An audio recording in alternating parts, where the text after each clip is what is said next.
Law of attraction series part 1मध्ये आपण जाणून घेतलं की आपल्या थॉट्सवर लक्ष देणं का महत्त्वाचं आहे. आता पार्ट 2मध्ये जाणून घेऊया व्हिज्युअलायझेशन म्हणजे काय.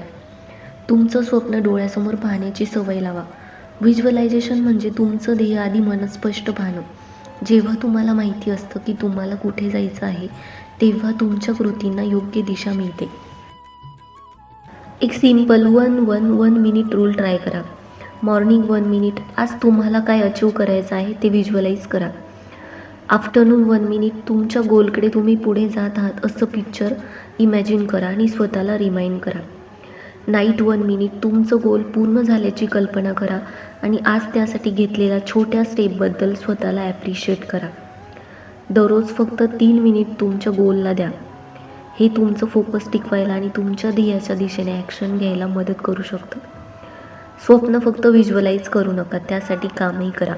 लक्षात ठेवा, ॲक्शन जास्त इम्पॉर्टंट आहे.